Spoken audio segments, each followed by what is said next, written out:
All right, welcome to the Bootleg Studio Tour. This is the stuff that I work with.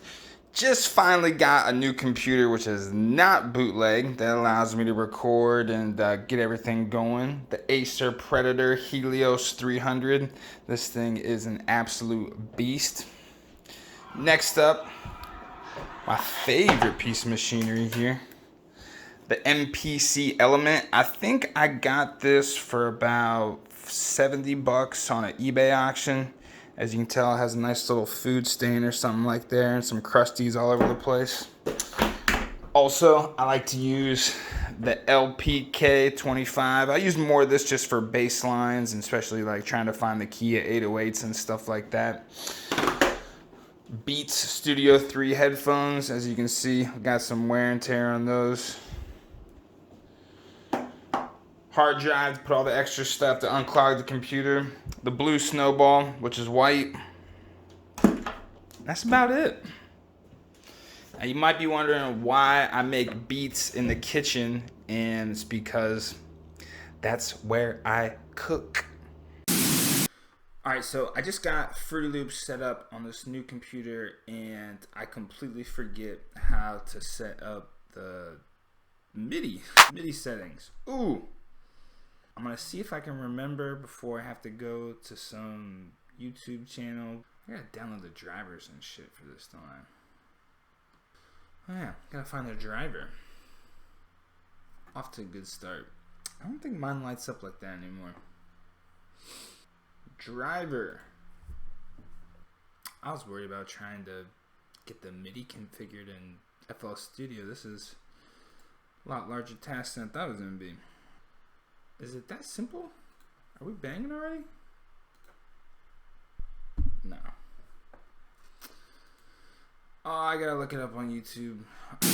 How to set up your MIDI. The MIDI pack. Does MIDI pack? Unbelievable, insane MIDI pack. What's up guys, my name is Adriel Rivera and today I'm going to show you how to set up MIDI on FL Studio 20 so we can start getting your MIDI controllers to work. Now for this tutorial, I'm going to be using what I want to do is go into options. So click the options bar and you'll see under system, there's a tab called MIDI settings. All you're going to want to do is click that. Now what's going to happen is you're going to be brought up with this tab and will allow for better use. But first things first, what I'm going to do is I'm going to plug in my Novation Launch Key Mini into my computer. And when I do, you're going to notice it says Launch Key Mini. But if I try to click the keyboard, nothing happens. So now what you're going to want to do is you're going to want to go down to the Enable circle. And all you're going to do is click it to turn it on. And make sure under controller type, you select the Novation Launch Key keyboard if it's not there. Now you'll notice that two things are labeled in the info section. If you read over here, you'll notice that this MIDI into is meant for the Launch Key Mini, but only when it's in performance mode.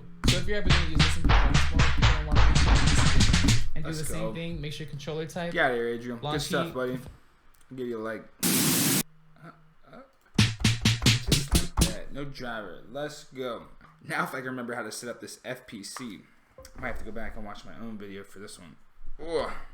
FPC. Oh, this looks all weird. Get these stupid ass drums out of here. Bow. Map notes for entire bank.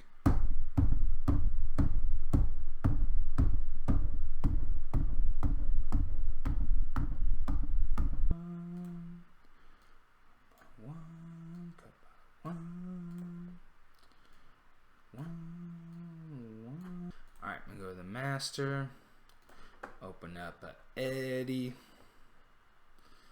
look at my samples. Oh, I gotta plug in. I'm out of ports. So I got all my samples and drum kits and everything on the hard drive, and I ran out of USB ports. I should have got a port extender or something. I don't know. We need to figure that out so I don't have to save everything on my hard drive. But FL Studio samples and ish. 4,000 items. That's a lot. It's gonna take a second. Alright, let's open up Eddie.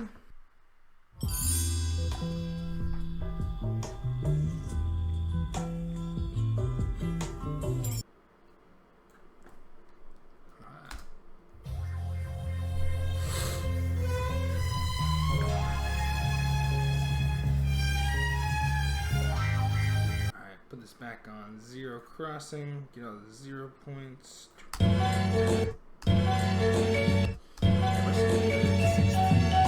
the way I'm chopping this one, I'm just gonna do every kick and every snare. That boom, boom. Make it easy to chop up.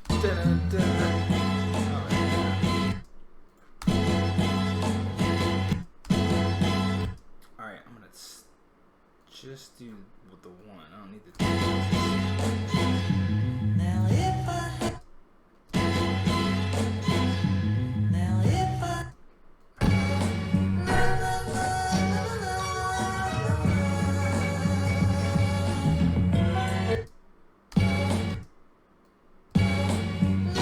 see, that part's tight. La, la, la, la, la, la, la, la.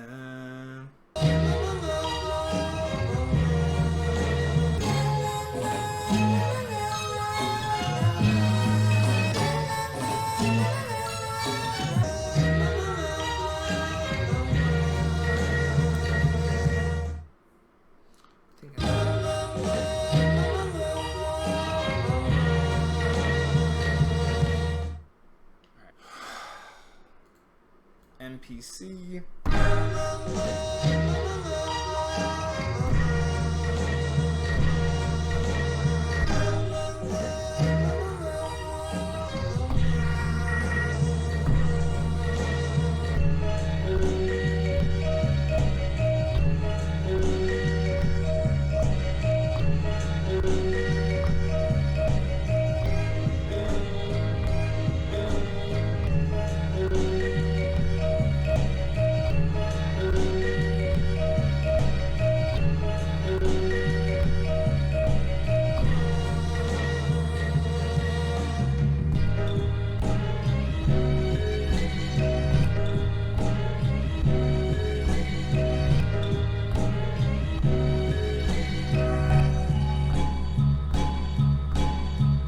Let's go back into Eddie. Let's find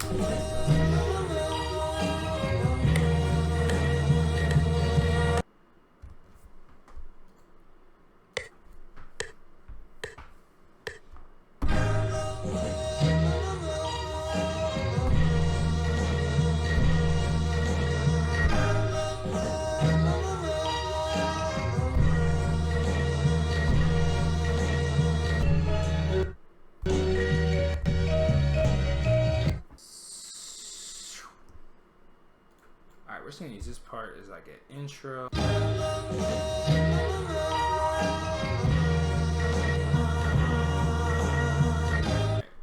can fuck with that too.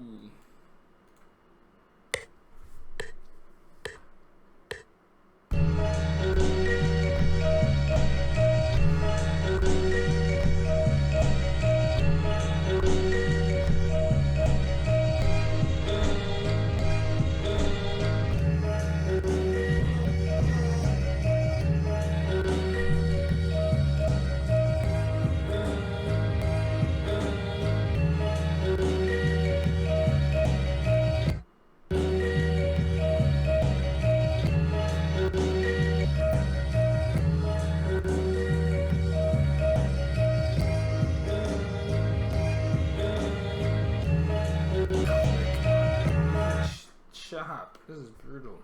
Alright. Time to fix these chops. This would be a zero crossing. What kind of zero crossing is that?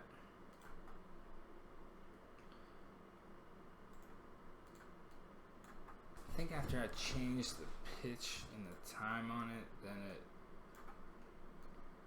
Yeah, that's what I start screwing with the pitch and everything before I chop it up. That's what I need to do. Yeah, it's frustrating. Sometimes in the past, I would just kind of sacrifice it and be like, screw it, I'm not going to go back and fix stuff. It sounds good enough. Then I just kind of learned just to take my time with stuff. After you make enough beats, after a while, you kind of understand how you want stuff to sound. And so once you kind of like know where you're going with it, it just makes it easier to go back and do all the stupid, tedious stuff. FL Studio 12, I miss you. My new girlfriend looks sexier, but she don't move it like you used to. now I gotta go back and match up all these. And hopefully it doesn't click when I do it. Alright, where's the Eddie? Move with this kind of doing these in order. Sometimes when I add these pads on, it's all over the place. Alright.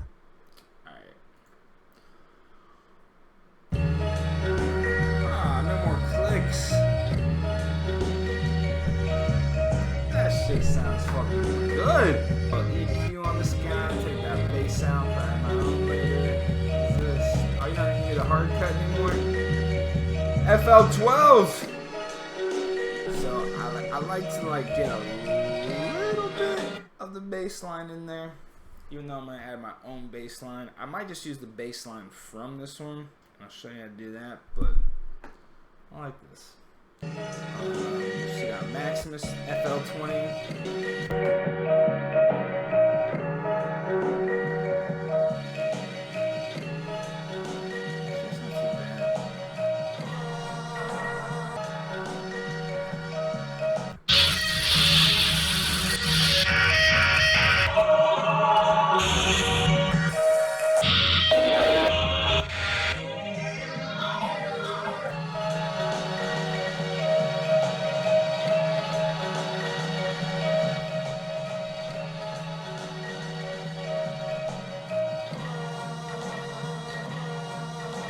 Let's get some drums going, baby. Some great breaks. Ooh, this might be good.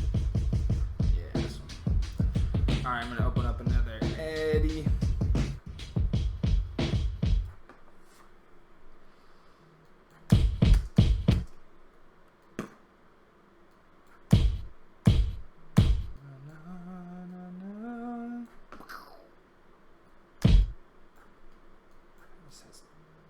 Thump to it. Nice dirty snare. I don't like my drums clean. I like them dirty.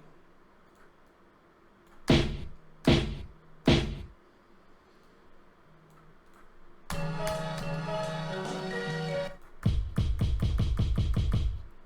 yeah, you're always gonna normalize these. Pow, get them popping. Solid snare. Or hi-hat. See, I don't even know the names. I'm blaming FL Studio for my deficiencies. I crank all of these velocities. Ooh, yes. Alright, let's get at least the out knob still here. If it didn't have the out knob, switch to Ableton. The EQ. Take out these low vibrations. Take out a little bit of high too. Make it so it's not too harsh on the ears. Boom, boom, boom, boom.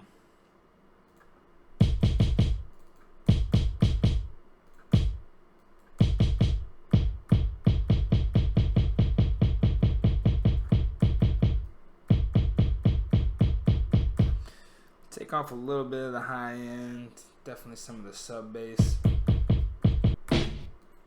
Love the snare. It's all crunchy and just grimy. Alright, we're gonna go every 2 steps with the hat.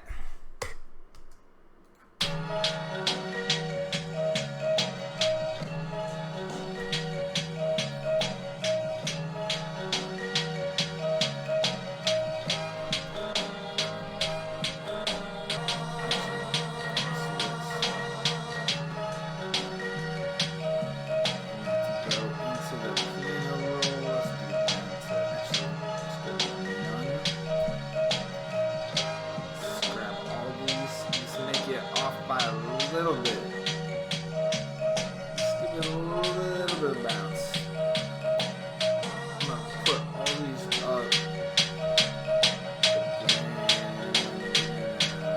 And do some of this to it.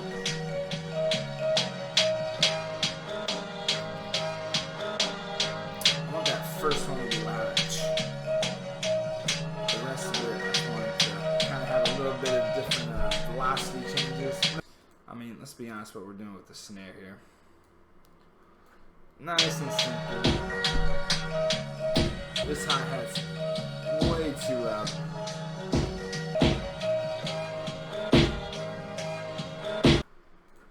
Let's go with the kick.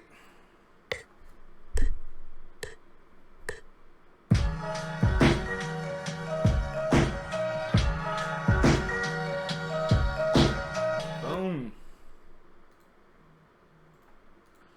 Go in here, practice them off beat a little bit. We're gonna go to fourth, gonna go to quantize. Hopefully that sounds good.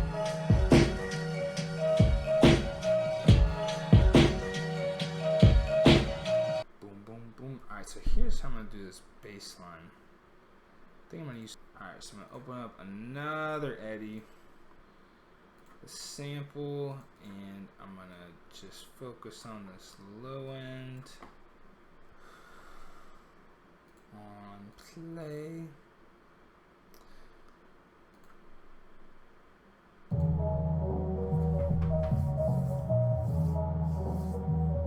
Alright, so then after you got it recorded, I'm gonna go to the tech pitch region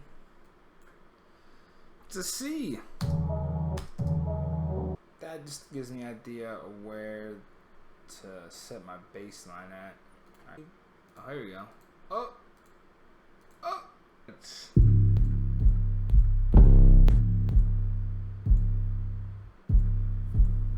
gonna use the boat. Little boaty. There we go. Alright, again, I'm gonna quantize this because, well, do not trust my rhythm. Oh man, it's not too bad. Alright, try on fourth beat.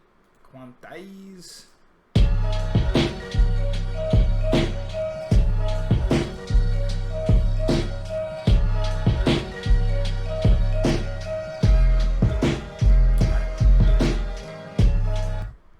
Always on the master track, putting a soft flipper.